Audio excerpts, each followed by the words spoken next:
মাত্র 4 বছর বয়সে বিরল রোগে আক্রান্ত হয় সোনারপুরের রিধিকা দাস। রোগটির নাম স্পাইনাল মাস্কুলার অ্যাট্রফি। এটি একটি বিরল ও প্রাণঘাতী রোগ যা ধীরে ধীরে শরীরের নড়াচড়া করার ক্ষমতা কমিয়ে দেয়। পা ও ঘাড়ের নড়াচড়া করার ক্ষমতা কম হয়ে আসে। শিশুর এই হঠাৎ শারীরিক অবনতিতে চিন্তায় পড়েছেন বাবা ও মা। এই রোগের হাত থেকে বাঁচার একমাত্র কার্যকর প্রতিকার হল ভ্যাকসিন, যার দাম প্রায় 16 কোটি টাকা। এবার 8 লক্ষ টাকার চেক তুলে দিয়ে তাদের পাশে দাঁড়ালেন তৃণমূল বিধায়িকা লাভলি মৈত্র।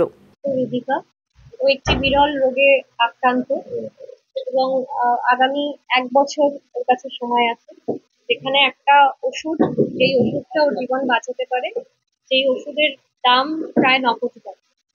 সেখানে এখনো পর্যন্ত ওরা 1 কোটি টাকা জোগাড় করতে পেরেছে এবং আমরা এই সোনারপুর দক্ষিণ বিধানসভার পক্ষ থেকে আমরা যতটা পারলাম সব কাউন্সিলররা মিলে আমরা একটা অর্থ আজকে রিধিকার মায়ের হাতে তুলে দিতে এসেছি, একটি চেক।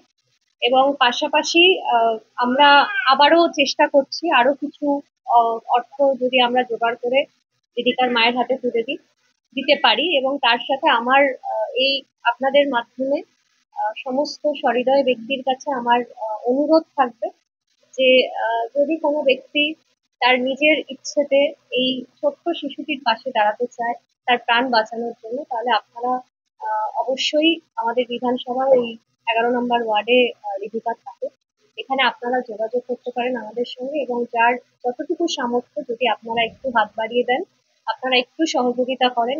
ইতিমধ্যে রাজ্য ও কেন্দ্র সরকারের পাশাপাশি বিভিন্ন স্বেচ্ছাসেবী সংস্থা ও সাধারণ মানুষের কাছে সাহায্যের আবেদন জানিয়েছেন রিধিকার পরিবার। এছাড়াও অভিষেক বন্দ্যোপাধ্যায়ের সেবাশ্রয় প্রকল্পে চিকিৎসার প্রয়োজনীয় কাগজপত্র জমা দিয়েছেন তারা।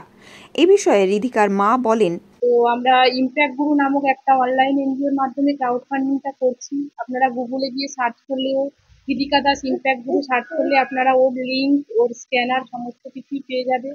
এছাড়া মানে ফোন নাম্বারটাকে যদি মানে 8777062393 এই নম্বরে যদি যোগাযোগ করেন তাহলে ও সমস্ত ডিটেলস সমস্ত কিছু জানতে পারবেন। তো সকাল 8777062393 তো এই নাম্বারে যোগাযোগ করলে, এটা আমারই নাম্বার। তো সবাইকে অনুরোধ করবো যে সবাই প্লিজ ওর পাশে দাঁড়ান। তো ওর এই 1 বছর হয়ে গেছে, ওকে দেখলে বুঝতেই পারছেন ওর ঘাটটাও এখনো শক্ত হয়নি। তো মানে এখন তো ওর উঠে দাঁড়ানোর কথা, বসার কথা, সেগুলো কিছুই করতে পারে না।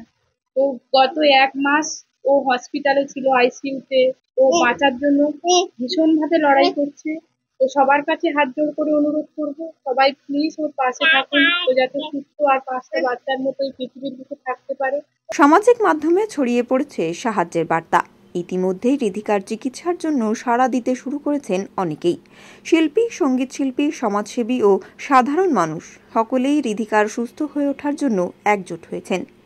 দক্ষিণ 24 পরগনা থেকে বাবলু প্রামাণিকের রিপোর্ট, ওঙ্কার বাংলা।